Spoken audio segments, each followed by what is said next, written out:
up a wall there, and I'll try to close up my market here, and I'll try to, kind of give some contracts to my own companies. And, but obviously are a big challenge to how we have built the digital economy. And sometimes, that can create more barriers for exactly the people you have intended to help in the first place. And that's honestly what keeps me up at night, because we have 750 SMEs in our membership. And, the world is a lot more complicated a place. We do really, really interesting stuff in technology in the UK, but all of it with some kind of geopolitical impact. Hello, everyone. Welcome to the Prime View series of interviews with top business and technology experts. My name is Julia Ilitska, and I'm really excited to welcome my guest, Sabina Ciofu, International Policy and Strategy Lead at techUK. Thank you so much for joining me today. Thank you, Julia. It's great to be here. Yeah, how are you doing these days? Yes, it's really busy. It's Monday of London Tech Week, so it's the busiest week of the year for all of us working in UK tech. Yes. Thank you so much for finding time today. So, since you are working in the techUK, could you tell us more about its objectives, what kind of companies can join it, and generally what kind of organization it is? Sure. So techUK is a trade association of the UK technology sector in the broadest possible definition of tech sector. If our CEO was here, he would probably say something along the lines of from chips to clicks. So we represent the industry in the broadest possible sense. We have manufacturers of technology membership. We have telecommunications company. We have a lot of services and software companies that operate across all sectors of the economy. So members of techUK are everything from the largest possible companies, global companies, American, European, Asian, to a long tail of UK indigenous SMEs in technology.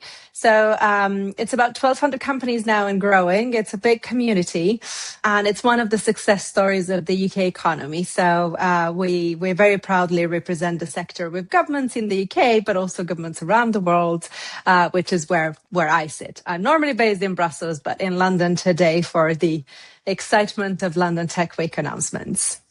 Wow, that's a lot, 1,200 companies to operate with. That's really a lot. And we estimate there's a few, at least a couple of other thousands that we don't yet work with, but we could. So it's a very big community, and it's a growing technology economy in the UK. Sounds really interesting. How is, by the way, London Tech Week going? How is it there? It just started, and it started full speed with a lot of different announcements around artificial intelligence hardware, investments, focus areas for both policy and investments. So it's literally day one, and most of the announcements were made an hour ago. So it will be a very busy week at the Olympia. So we're looking forward. I'll also be there tomorrow for a couple of panels and engaging with the community. It's a lot of international delegations that are over in town this week for the activities around Olympia, and a big after party tonight, apparently. Hope it will be fruitful and a lot of things will go on there. That's cool. You are working on international policy, and you work at the intersection with the governments and the tech side companies. And that's why I will have a lot of questions to you. Also, there is a huge AI race in the world right now, AI regulation in Europe. So there are lots of topics I would like to cover. Let's start with the first one. Since you work on intersection of governments and tech companies, who do you think is shaping tech future right now? Companies, tech companies, or governments? So I don't think it's necessarily an either or conversation, because obviously you're having a lot of innovation coming out from the industry these days. You don't need me to tell you, but every day is news in the AI world, and the innovations coming out of the industry, which is great. There is a lot of new things coming at kind of mind-boggling speed. But also governments have a role, right? Because the governments can decide what kind of regulation they want for their economies, how they use, for instance, the power of the state, procurement. to support specific bits of the technology sector, skills policy. How do you develop your skilled workforce for the new AI era and so on? So I think it's a partnership. And it should be a partnership going forward in between governments and the technology industry, and how we get this right. And it's not only the technology industry. You have to bring in here, the whole academic community, the civil society, big conversations around AI ethics, the responsible adoption and deployment of technology. So I think this is a really exciting kind of societal conversation around how we get this right. We run every year a digital ethics summit at techUK every December, kind of asking these big questions and thinking through some of the biggest questions around emerging technology, artificial intelligence, and how we get this right. So I think it's a really, really exciting and really interesting moment, and kind of getting everyone around the table is probably more important than ever to make sure we do have technology that serves the people, the society, the planet, for that matter. So there is a really exciting moment in having those conversations. Okay, so it's more about partnership and cooperation right now. Okay. Sounds interesting, and I think there is a lot of sense in it. Okay, right now, when we look at Europe, what happens? We have AI Act. Europe is regulating while the US is innovating, right? A lot of people think that regulation stops innovation. What do you think about it? So I don't believe in that binary choice. I think, regulation has a place in an economy. There are KPIs for governments as well. They have to think about, the future of their societies and their people and the workforce and so on. So, and I think our role in the industry is also to help answer some of those questions and help them navigate some of those giant questions of technological change and what it means for society. So, I don't necessarily see it as binary. It's regular. You either regulate or you innovate, and you can't have both. You do need trust. Fundamentally, it does come down to trust. You do need trust in this technology if anyone is going to adopt it. And whether trust is achieved by, heavy regulation, that's a different question. And I think there is a reassessment, even if you look at Brussels this day, there is a reassessment on whether, the AI Act was in its current form the best way to go about it. Do we have duplication of regulation? We do. So there's a whole conversation in Brussels now around how do we simplify some of this? How do we make it practicable? How do we make it easy to implement and easy to understand? For companies to be able to comply with something, they need to understand which regulator is responsible for what. When do they have to report something, and when, and to whom? So I think all these questions are top of mind in Brussels right now, which is good, because it is another really important conversation we need to be having. For a machinery that is very good at regulating, we also need to look, pause sometimes and have a look at everything we've done and make sure that it's streamlined, that it's coherent, and that your companies can actually deal with and implement, and the regulators can implement and the companies can comply with, right? Because that's where we are with some of this, and we've seen some of the delays to the AI Act implementation to allow for some of this process to happen, to allow for regulators to be in a place of being able to implement it and allow companies to go through that process as well. So it is a bit of a reassessment moment. And there is a big global standards conversation around AI, right? So for the countries that haven't necessarily gone the regulatory way, and they have left much of the regulation to, for instance, the AI security institutes, the standards bodies. I think this will be a moment of reassessment on all sides. You may see more regulation coming out of this moment, and other countries thinking, okay, maybe I do need some form of regulation for my own economy.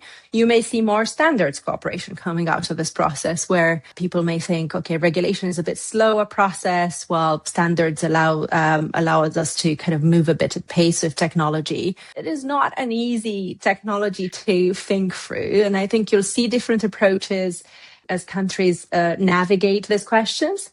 and, of different forms of cooperation coming up on how we deal with some of these questions. Interesting times we live in, right? So if I got it correctly, right now there is a huge reassessment, right? And there is a possibility that this regulation might be slowed down a bit or simplified, right? So the AI Act, I don't think we are in a position of fully reviewing it. I think Mm-hmm. more of a conversation of looking at some of the other regulations that have happened in the digital space. And remember, we have tons of it on data, on cyber, on AI, on marketplaces, on digital services, on competition, and a lot of it has come up in the last 5 years. Yeah. So there is overlap. There is overlap in responsibilities. There is overlap in who's kind of taking care of what. There are multiple reporting responsibilities on companies, sometimes for the same thing. So I think the reassessment is more kind of looking at the whole spectrum of tech regulation and seeing where we can actually not necessarily reduce standard, but make life easier for compliance Okay. and innovation and moving forward. So yeah, it is a moment of reassessment, which was much needed after this storm of regulation that happened in the last 5 years. Yeah, there's a huge storm of regulations. Thank you. That's interesting. How do you think right now small startups can compete with huge companies in terms of compliance requirements? Do you think it's possible for them to enter the startup world and deal with it? To be fair, this is something that keeps me up at night. We have built companies in this digital world thinking of an open, global digital economy. And that's kind of, being challenged daily by what countries are doing across the world. So this is not a European story. This is not, I think increasingly countries are dealing with the whole question of, how do I build some resilience in my economy? Am I too reliant on that or another country? Do I need some local capability? Do I need more control of my data? These are very legitimate questions that countries are having and governments are having around the world. And I think what's coming out of that sometimes is knee-jerk reactions that feel a bit like protectionism. It's like I put up a wall here and I'll put up a wall there and I'll try to close up my market here and I'll try to, kind of give some contracts to my own companies. And, but obviously are a big challenge to how we have built the digital economy. And sometimes, that can create more barriers for exactly the people you have intended to help in the first Yeah, place. And that's honestly what keeps me up at night, because we have really. 750 SMEs in our membership. And, the world is a lot more complicated a place. We do really, really interesting stuff in technology in the UK, but all of it with some kind of geopolitical impact. Therefore, there is competition between countries. There is new compliance burdens. There's new barriers in the digital economy. So I think the world is just a much, much more complicated place for a smaller company to navigate now than 5 or 10 years ago in the tech industry, when the world was your oyster. You could go anywhere and, kind of grow a company across borders and benefit from kind of the openness of the digital economy. So it does become a lot more complicated if you look at the spectrum, not only of regulations, but also of kind of geopolitics and how much of technology is at the very kind of forefront of geopolitical tension right now.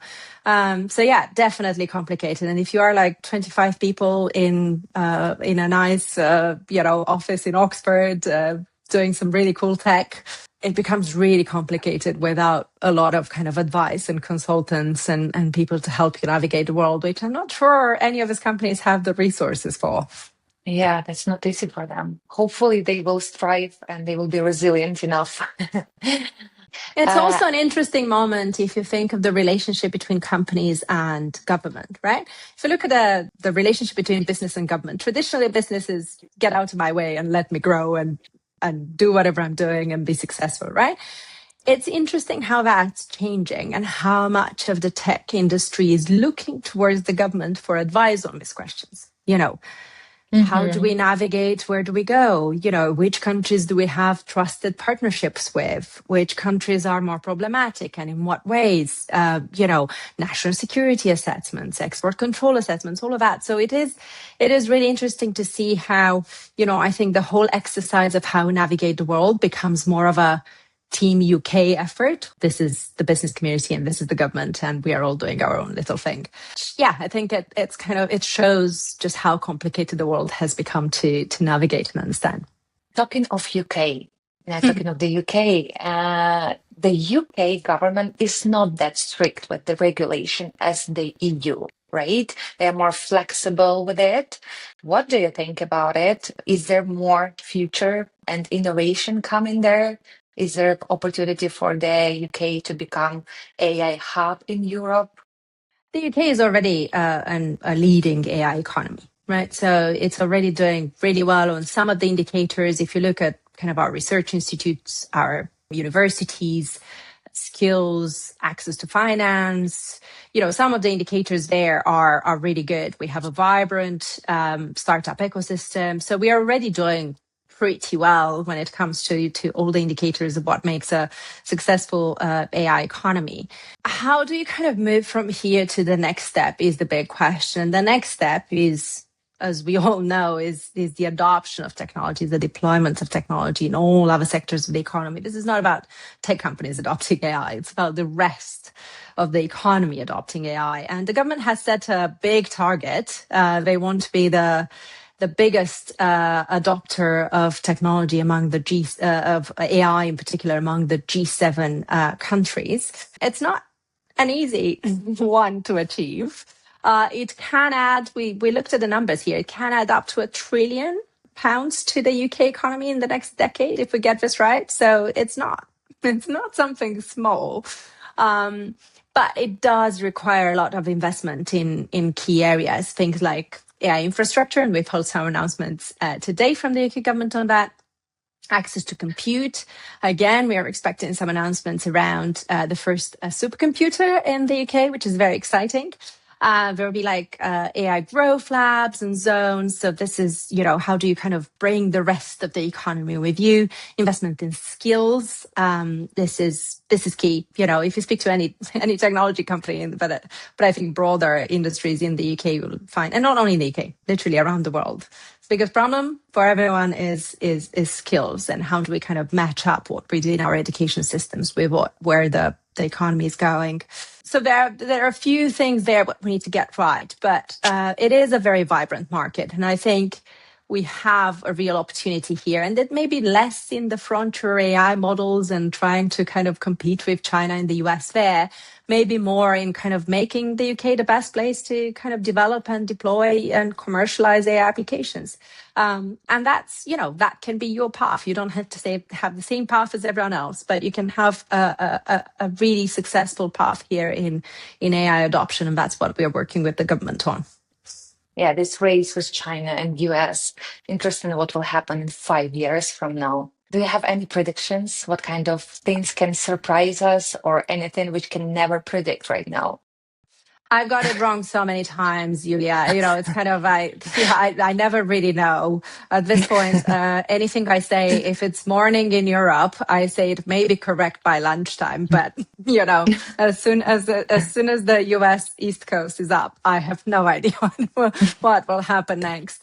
Look, the So US-China trade dynamic. war has been an absolute problem for the world economy for quite some time now. Those tensions obviously are a major problem. It does affect the way other countries are behaving. It does affect the security of supply chains.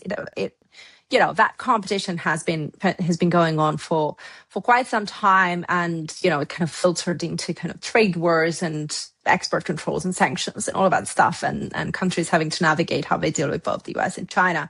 Has been going on for a while. Now it feels to me like we may be in an era where we may see some more deal making between the two countries. So a completely different pace and tone than maybe in the first Trump administration, for example. So things are changing really fast, and I think that what making it really confusing and complicated for other countries to plan around, because we are all exposed to what the US and China are doing in the tech sector in general. So, that relationship matters. What happens in that relationship matters. Obviously, you also have the EU in the picture as well. So there are lots of those moving pieces that other countries need to kind of figure out how to react to as that relationship kind of goes through its ups and downs. So we are not predicting anything until East Coast wakes up, right? I've given up. I've gotten it wrong so many times, that I have given up predicting what the next move in the bilateral relationship there may be. It's also difficult to see where the EU-US relationship may go. That's been through its ups and downs as well. Yeah. So, again, if you are like a 25 people company and coming up with the next innovation, how do you think about these questions? Because you do need the US models, you need the US infrastructure, you need the Chinese rare earths, you still need all of the stuff from all of those places to be a successful tech company. You need the markets, you need the open markets to be able to deploy and trade. So it is a very, very confusing world, I'm sure, for anyone kind of innovating right now anywhere in the world. It's complicated. It is. Let's imagine that there is, you were mentioning a few times, there is a startup coming to you who is building an AI startup, and he's asking you what he should first focus on. Is it speed? Is it trust? Or anything else? Or maybe compliance, we were talking a lot about. Yeah, look, I'm a policy person, so I look a lot at compliance on a on a daily basis, and I work with governments and regulators. I was guessing it would be compliance. It is no. I would actually, my answer there would be trust, and not because either compliance or speed are not important. They're both just as important here, but I think trust kind of underpins both of those. Because without trust, you don't really have adoption. So, you can innovate and do all kinds of really interesting things. If people don't actually feel like, they trust you, then, that technology is just not going to do very well in the market. And, I would say trust will be the defining feature of how we move on here. And it kind of goes back to the points I was making around some of the digital ethics considerations. It is a big moment for the technology industry. It is a big moment for the technology industry. You are seeing some of those, even in the US, right? You are seeing some of the university students kind of concerned about their future and their careers and their first jobs. You're seeing, workforce conversations, where does that lead? Where do we go from here? What are some of the impacts on the workforce? If you think about it, we've told, 10 years ago, we've told everyone to go and get a computer science degree because that would be the path to success. And you're kind of 10 years later, and, that whole market has completely changed. And you maybe need a little bit less of the technical skills and more of the soft skills as you look at the workforce now. So I think it's changing. It's changing really fast, and it can be quite confusing. If you're an 18-year-old right now trying to navigate a world and choose a career path and figure where that may be. Given all the changes around them. So I think it's a really important moment for the tech industry to kind of work with governments, work with stakeholders in society, have this really tough conversation, figure out where do we go from here as a kind of partnership, but kind of inclusive of all the elements of a society, if that makes sense. Because it is very disruptive, as well as very exciting. It is very disruptive. Exciting and disruptive. So it's trust. First of all, it's trust. Then compliance. I mean, look, I'm biased. I'm a policy person, but I also look at speed with excitement. There is just a lot happening. And, if you look at the applications of AI, for instance, in healthcare, the first vaccine developed by AI, you have treatments developed by AI, things that we've never been able to do that we are now able to do pretty quickly, in like pretty quick sequence. We get like all this exciting news pretty much every day now. So, I'm not a big believer in kind of put a brake on everything. I like the speed of this technology, and I think it's really interesting what it can deliver. Things that we haven't been able to answer for so long. Think about science, and all the big, unanswered questions, and how much you can actually discover and develop. I think it's an exciting time. Yeah, definitely. Also, interesting thing you were talking about the shift from focus on hard skills to soft skills. I can see working with software engineers and doing job interviews, and I can see how the focus has changed. We were so much focused on tech skills, and now this focus is changing because right now each person can actually try and build an app or something like that. Of course, it will not be perfect one, but still, right? The And I think technology this is is evolving so exciting fast. because, it is a question of what is the role of humans as we move forward in this partnership with technology, right? How are we working together? This is another technology that's meant to serve us and help us. And, so if you're eliminating some of those, maybe more boring tasks or, what you unleash in terms of like human creativity and potential. So yeah, I'm an optimist. I think there is a pessimistic conversation to be had about artificial intelligence that a lot of other people are having, and I'm going to leave the end of the world to them. But I think it's also very, very exciting time in terms of how do we think about this human Mhm. machine interaction in the next 5, 10, 15 years? What does society look like? What does politics look like? What do international relations look like in this new era? I think it's exciting. You are the one who is excited about it. Yeah, there are so many people who are afraid to lose their jobs, and some of them have actually. And I, uh, I yeah, think this is interesting, right? Because if you look, I work, both in Europe, the US, as well as Asia Pacific, the Gulf, all our kind of major markets. So I travel the world quite frequently. And I think there is a real interesting divide in between the feelings of the general public in the Western world and the feelings of the general public in the developing world when it comes to this technology. I think, we went to the AI Impact Summit in New Delhi this year in February, oh, big global summit on artificial intelligence. The hunger, you know, for what it can do, for the innovation and all the things it can bring, the excitement among the kind of young people in the communities, in universities, entrepreneurs, startups, and the kind of maybe more cautious approach in Brussels, or generally I think the Western world is a bit anxious about the technology, and we are seeing some of that anxiety play out. I think it's really fascinating. Yeah. And it may that's be also that as we kind of move forward, you may see some, people are talking about a growing gap, the growing digital divide because of some of these models being developed in specific markets. I also think there is a genuine opportunity for some rebalancing of kind of what the developing world looks like in the coming years, through this attitude to technology and what that means and what it brings to your economy. So yeah, I think it's a really interesting and completely different view of the technology depending on who you ask in various countries around the world.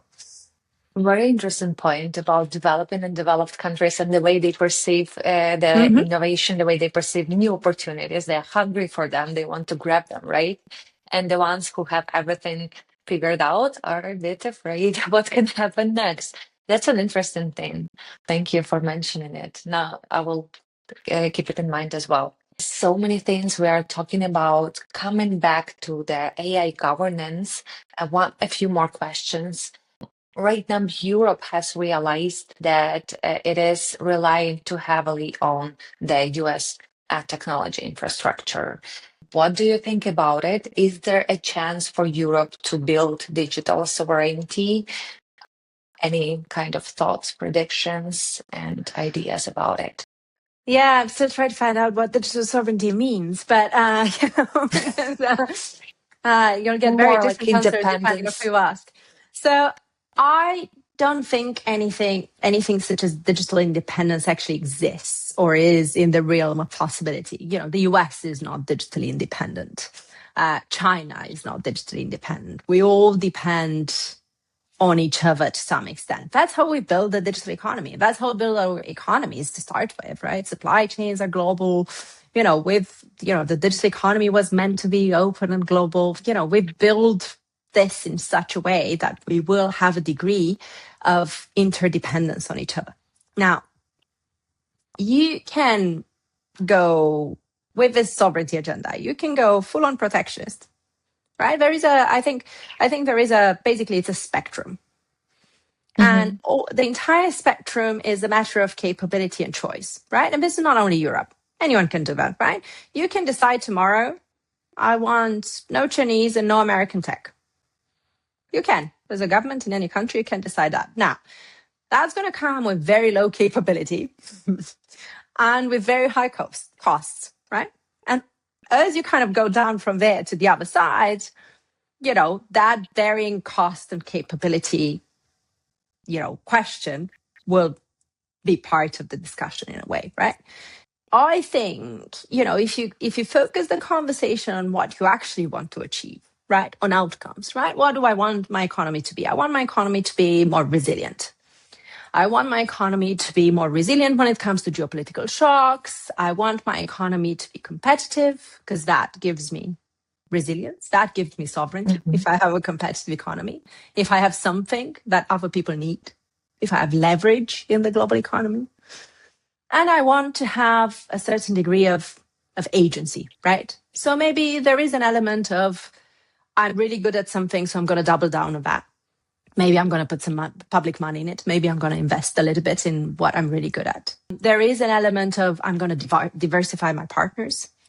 Maybe it's not enough, or, I'm more prone to shocks if I only depend on two suppliers of something, or, the COVID pandemic was a very good example of that, right? Yeah.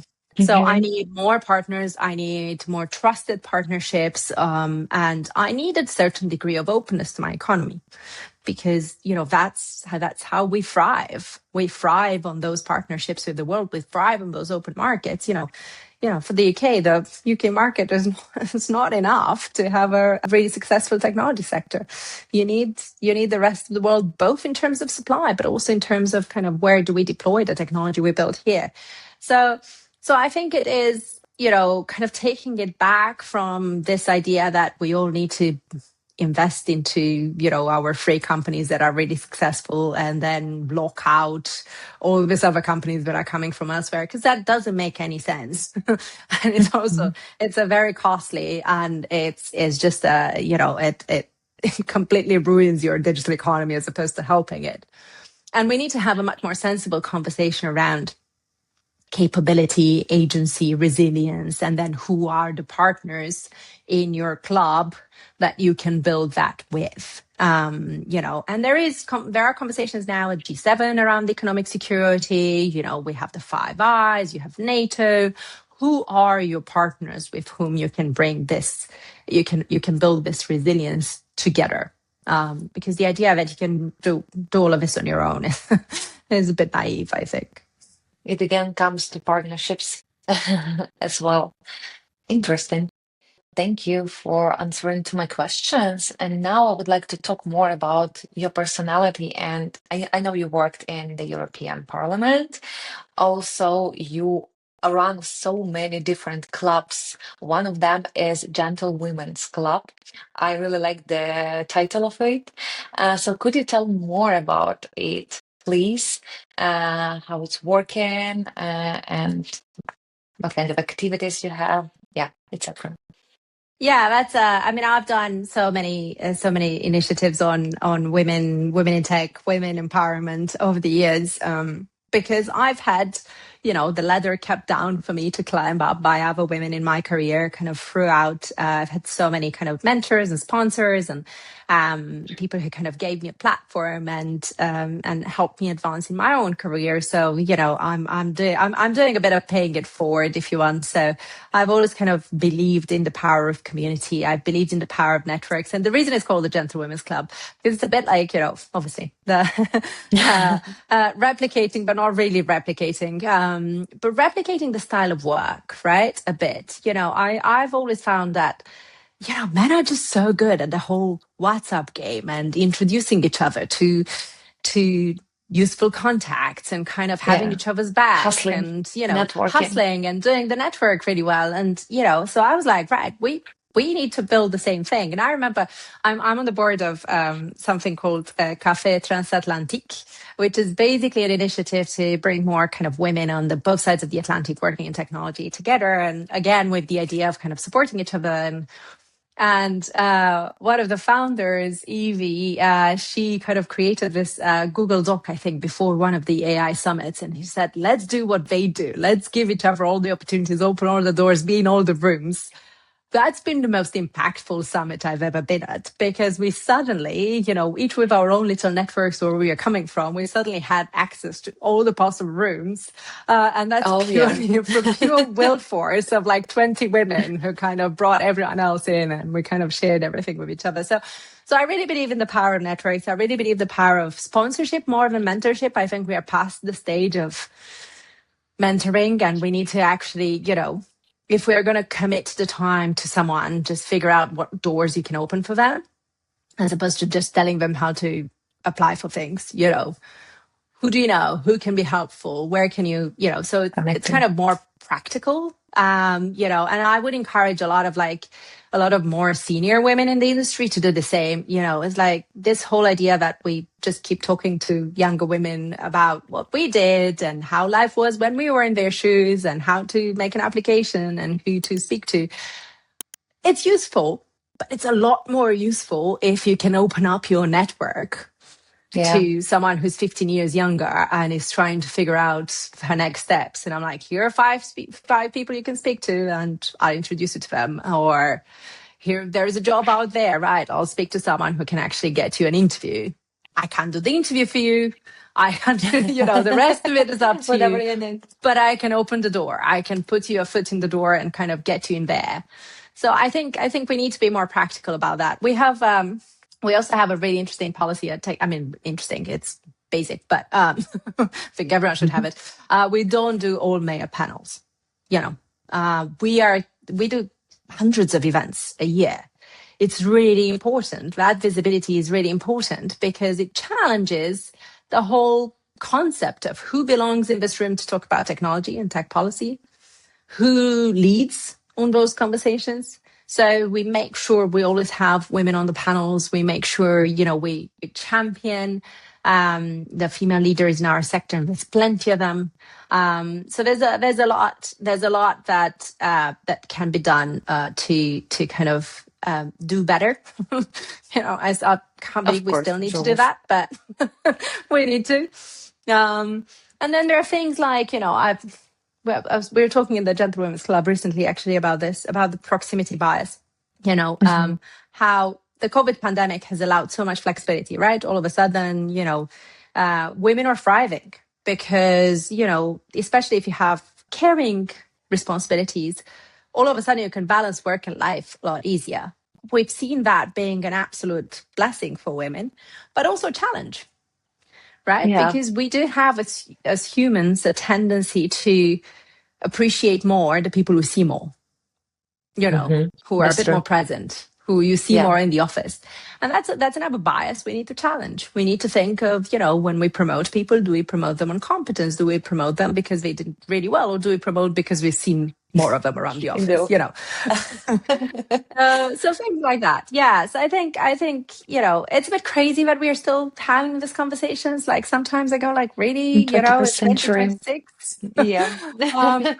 It's true. And the other thing that makes me slightly excited about the AI revolution in a way is the fact that you will need all these other skills that women are excellent at.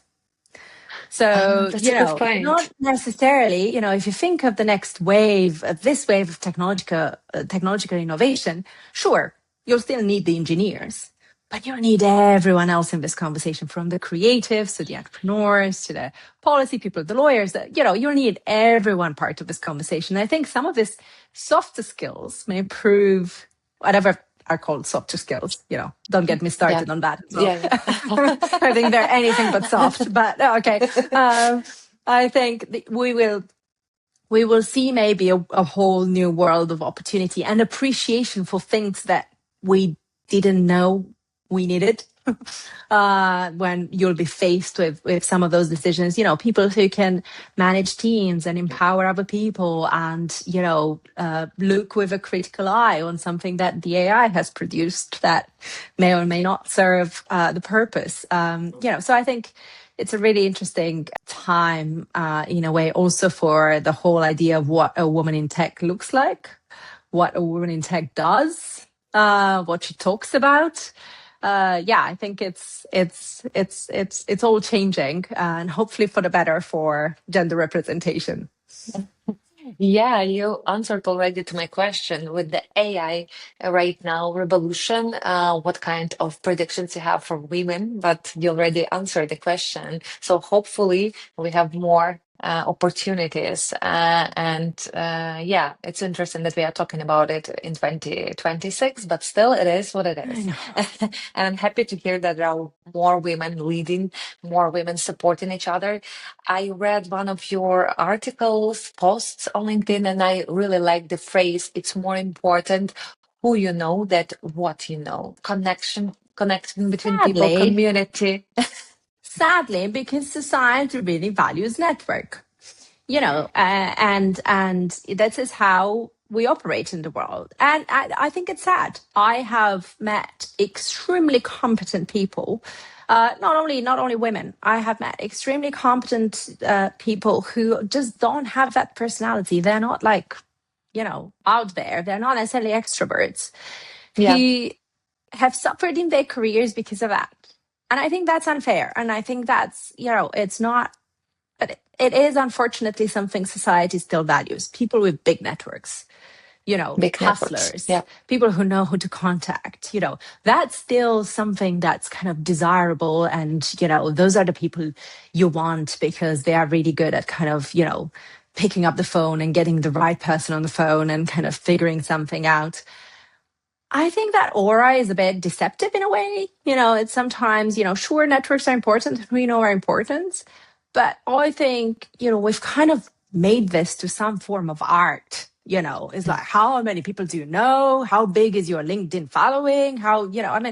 Which, fundamentally, it should be more about substance. It's like, the fact that a whole or lot of people have accepted your connection request shouldn't be a criteria for, for what you know. success in life, or what or you Hmm. can do. But it is still a matter of, unfortunately, as I say, because I've met super competent people without huge networks who've suffered because of this. I think still, if I had to say to a 20-something-year-old what's most important to do, I'm like, build that network, Yeah, because you'll go need them. to communities, And connect. also, and that's a piece of advice I actually got earlier in my career that I keep passing on, is like how you close doors. People, if they're like in a workplace that's a bit toxic, or they're not having a great time, they can't wait to get out of there, and they can close doors in a really ugly way.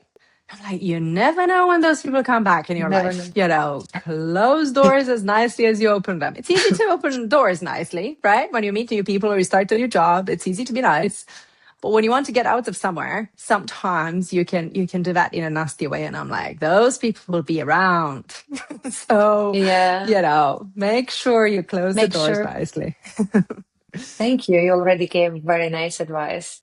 I can see as well, working with software engineers, that they sometimes, don't respond to recruiters or stuff like this. I always tell them, please make sure you do respond. Please make sure you never know what happens tomorrow. Or if you leave the company, Exactly. make sure you leave it in a nice way. Yeah, that's so important. Yeah, Uh, always say hello. Always say I'm not interested. If you're not interested, say I'm not interested. It I'm not literally interested. takes you 3 seconds to kind of close a conversation that you may not be interested in following through. But say something, someone bothered to write to you, which Yeah, I find particularly frustrating because I'm always advising, young women to just go for it. The most go for important it. person you can think of, write to them. Write to them that you're really interested in what they're doing. I mean, people love talking about themselves, right? So, most of us people are going to be like, oh yeah, sure, I'll give you 20 minutes to talk about myself, right? So take advantage of that. Write to her. It's like, who are the people who never respond to that? Because they exist. What? There are I'm people like, who you're don't you're respond. ruining my whole theory. Like I'm telling all these young women to write to you, and you're never responding to their messages. No, this is not. This shouldn't be the case. Like I think we need to make time. Everyone's busy. But if you're not making time to, speak to someone who's just out of uni and trying to figure the next steps, or, what are you doing? Like we've all gotten to where we got because we had other people who opened doors and, so make time, we're all busy. Make time. When someone is reaching out to say, look, can I speak to you for 20 minutes? Everyone has those 20 minutes. Have a lot of people written you to talk for 20 minutes and you've done it? Have it happened? Has it I happened to always do you? it. I always do it. So I always do it. It might take me a bit of time. It may not happen in the next week if you need in the next week. If it's tech week. But if there is anyone listening to this who has ever written to me, wanted to talk to me, and I've never said yes, I'm guilty. Come to me. I'll correct that. That's But unbelievable yeah, that you're doing it. I always make Really time. spending time and encouraging others and sharing. That's the most important thing because when people look for a job, they are desperate and they need some help. They need some encouraging example, personality. So it's really nice of you Absolutely. to do It's a it. nightmare to navigate. Like, I mean, I didn't know anyone when I was 20 who was doing the job I'm doing now. Had no idea that even existed, like, as a possibility. So, yeah, I mean, it may take me a little bit of time because sometimes my agenda can get crazy, but I Sure. always make time.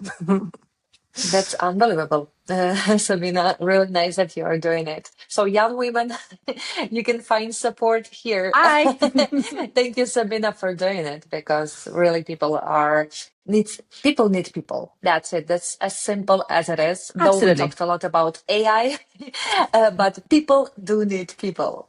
And Absolutely. And even, if you think about the whole, what we use AI for, right? It can help you write that email nicer or maybe kind of get over your blank page syndrome, or fundamentally, at some point, you'll get in front of people. So as yeah, much as you kind of do all the drafting perfectly, at some point, you'll still get to meet people and interact with people. And I think those skills about how you do that, how you build relationships, in a meaningful way, right? As opposed to, here's my business card. This is what I do. What do you do? Oh, okay. Ask let's people about connect. their family, their kids, things like that, that actually are a lot more meaningful than just, this is what I work on, this is what you work on, and this is a business card that I'll never remember who you are. So, Bye. well, yeah, exactly, right? So as opposed to, oh, you like running, me too, or what do you kind of do on weekends, or what's your kind of favorite movie, or, where have you traveled this year? Things like that, right? Which are a lot more interesting for building relationships than we all have jobs. And also, I'm likely to, if we meet in a professional context, I'm likely to already know the job. So, you know, and Yeah, that's the curiosity. reason why we created the Gentle Women's Club as well, because we're so fed up with professional networks, women in politics, women in Women, international security, women in trade, women in circles. tech, as Yeah, like there's a women labels. in something everywhere, and it's all about kind of networking, and how many business cards can you get in an evening? And, How many and leads the you have got Gentle Women's today? Club was literally, nobody was allowed to talk about work. So you had a Oh, dinner where everyone got together, and you had everything from like, math students to pensioners. And the one rule was like, we don't talk about work. oh, guess what? There's a lot of topics. When you don't talk I about know. world, there's something else you have to come up with. And it's a lot of different connections. And sure, Amazing. professional connections may come out of that. You know, if I met you Sure. one of those dinners, I may be like, can you help with a recommendation for this job? But I'm much more likely to do that if I've met you and we talk for 2 hours about family and life and sports and hobbies and whatever, travels, than if we just exchange business cards and I literally don't know anything about you. Yeah, you don't even remember who it was. Oh, Sabina, that's amazing that you're doing this club. I would like to join it one day. Yeah, sounds You really are most exciting. welcome. Come to Brussels and we'll do one for you. Thank you so much. Unbelievable how many topics we have covered today. Uh, to finish with, you have interesting background. I cannot help asking this question. You have done classics and also war studies. That's what I really paid attention when I looked at your LinkedIn profile. And now you're in international policy. How did you get there? That's, it goes back to the point that I had no idea that people can do the job I'm doing now when I was 20, right? So I always studied what I was interested in. So, I did Latin for 8 years of my life, 5 years in school. Then I was like, well, if I did Latin, I might as well do a bit of ancient Greek. So That's that true. was my consideration for going to uni and study classics, not because I wanted to be an academic in classics, but because I was like, well, might as well kind of get the other side of ancient Europe if you want. So did 3 years of like classics in Cambridge, which was amazing and like the perfect topic to study in a university like Cambridge in a way. It was like all very surreal. Loved it, but also got into kind of politics and international development, international relations, model UN, model U. So as a 21-year-old, I wanted to change the world. And I thought, oh, Brussels is where I change the world. So I moved to Brussels to work for the European Parliament, change the world a bit slower because policymaking takes a long time. Not as quickly as expected, still, right? still working on changing the world. Let's put it that way. But I got really interested in security studies. So I did my master's in war studies in London. In the same time as working on kind of security questions in the European Parliament at the time. So that was kind of really interesting because it was looking at conflict from the end of the Second World War all the way to the modern day. At that point was the Arab Spring. A bit optimistic studies because it was all about how we'll never have war again or conventional warfare again. And I'm like, I'm like, looking back, might have been a bit optimistic, but what do I know? Expectations versus reality. That happens with And studies. then, Been yeah, there. and then I started working in technology policy, got really interested in that. This is the early days of technology policy, and trade and transatlantic relations. And, started a PhD, gave up on it halfway through. Yeah, I've always my studies have always been, what do I want to read and write about for the next couple of years, as opposed to what would get me a job? So it's always been, I'm intellectually interested in something and I'm just going to go and deep dive into it. Then, necessarily what would, which is What how I keeps you on? encourage people to think about studies, especially in the AI world, right? There isn't Mhm. necessarily a particular degree that would automatically get you a job. Yeah, so, definitely. think about what you're interested in and what, kind of you'd like to spend some time reading and writing about. I think that's probably how I would describe my very eclectic path. Interesting way. Yeah, and now you're doing amazing things. Sabina, we've talked for almost an hour. I could have talked with you much more if we had more time. Your energy and your enthusiasm about AI, about what's happening in the world right now, your optimistic view, which is really important right now, I think, with everything happening. I'm also happy we touched the topic about women and community and connecting and helping each other and people helping people. Though we started a lot about AI. So I'm really happy to talk to you about all the things. Maybe there is something you would like to share at the end. I don't know. Like, again, you're not making predictions. I wanted to ask you 10 years from now what might happen in the world with AI regulation and everything. But I heard you that you told that no predictions. I have no 10 years in this current environment is very hard to predict. Even I 10 think days is too much. the speed of technological innovation is mind-boggling, then you have to kind of throw in there the slightly less optimistic topic of climate change. What does the planet look like in 10 years? I don't really know. I mean, the world is changing very, very fast. There's conflict everywhere. Does that Yeah. conflict expand beyond the countries we know are in conflict now? I think 10 years is a very long time right now. It just feels like a lot could go really well or really wrong, really quickly in a way. So I think it will need all hands and all minds, in a way, on the deck to make sure sense prevails and humanity moves in a positive kind of direction. So yeah, fingers crossed. Fingers crossed. Yeah, thank you so much for sharing your ideas. I'm really interested what next even few weeks or months will bring, and this in the startup world in Europe, in the US, everywhere. So thank you for sharing your thoughts. Thank you for finding time. I Of wish you a course. fruitful London Tech Week, full of interesting acquaintances, and also really happy to talk to you. And yeah, thank you for sharing your inspiration and your excitement about things happening in the world right now. It's what we need right now to be more excited, I think, about it and to look for Thank you so much. opportunities. It's been a pleasure. It's been a great conversation. So thanks for having me. Thank you so much.